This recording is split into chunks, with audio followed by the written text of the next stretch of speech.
ओम नमो भगवते वासुदेवाय। श्रद्धालु भक्तों, श्रीमद्भागवत महापुराण के अष्टम स्कंद के 24वां अध्याय के अंतर्गत भगवान के मत्स्य अवतार की कथा, इसका प्रस्तुतिकरण करूंगा। आज सभी भक्तों को 7 दिन तक इस पुराण से जुड़े रहने के लिए मैं आभार प्रकट करता हूँ। जहाँ तक आप कथा श्रवण कर चुके हैं उसके आगे का प्रस्तुतिकरण करता हूँ। श्री भगवान ने कहा, सत्यव्रत, जब प्रचंड आंधी चलने के कारण नाव डगमगाने लगेगी तब मैं इसी रूप में वहां आ जाऊंगा और तुम लोग वासुकी नाग के द्वारा उस नाव को मेरे सींग में बांध देना। इसके बाद जब ब्रह्मा जी की रात रहेगी तब तक मैं ऋषियों के साथ तुम्हें उस नाव में बैठाकर उसे खींचता हुआ समुद्र में विचरण करूंगा। उस समय जब तुम प्रश्न करोगे तब मैं तुम्हें उपदेश दूंगा। मेरे अनुग्रह से मेरी वास्तविक महिमा, जिसका नाम परब्रह्म है, तुम्हारे हृदय में प्रकट हो जाएगी और तुम उसे ठीक ठीक जान लोगे। भगवान राजा सत्यव्रत को यह आदेश देकर अंतर ध्यान हो गए। श्री सुखदेव जी कहते हैं, परीक्षित, अतः अब राजा सत्यव्रत उसी समय की प्रतीक्षा करने लगे जिसके लिए भगवान ने आज्ञा दी थी। कुशों का अग्रभाग पूर्व की ओर करके राजर्षि सत्यव्रत उन पर पूर्वोत्तर मुख से बैठ गए और मत्स्य रूप भगवान के चरणों का चिंतन करने लगे। इतने में ही भगवान का बताया हुआ वह समय आ पहुंचा। राजा ने देखा कि समुद्र अपनी मर्यादा छोड़कर बढ़ रहा है। प्रलय काल के भयंकर मेघ वर्षा करने लगे। देखते ही देखते सारी पृथ्वी डूबने लगी। तब राजा ने भगवान की आज्ञा का स्मरण किया और देखा कि नाव भी आ गई है।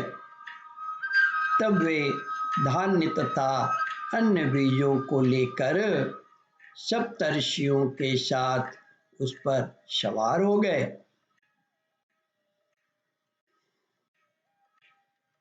सप्तर्षियों ने बड़े प्रेम से राजा सत्यव्रत से कहा, राजन, तुम भगवान का ध्यान करो, वे ही हमारे इस संकट से बचाएंगे और हमारा कल्याण करेंगे।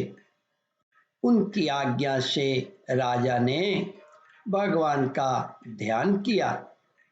उसी समय उस महान समुद्र में मत्स्य के रूप में भगवान प्रकट हुए। मत्स्य भगवान का शरीर सोने के समान देदीप्यमान था और शरीर का विस्तार था 4 लाख कोश। उनके शरीर में एक बड़ा भारी सिंह भी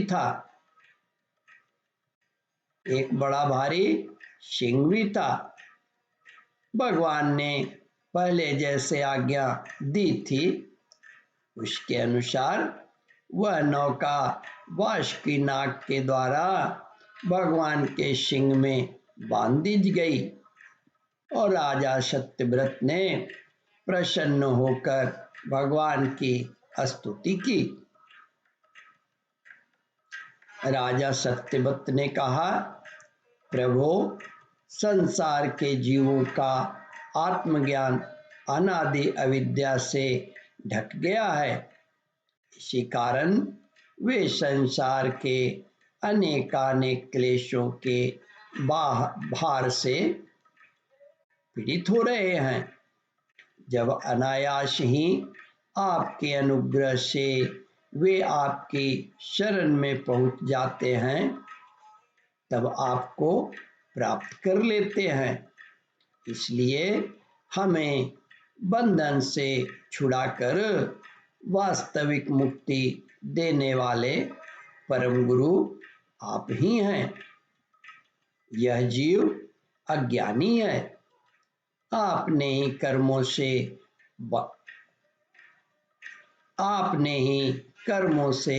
बंधा हुआ, आपके ही कर्मों से बंधा हुआ है।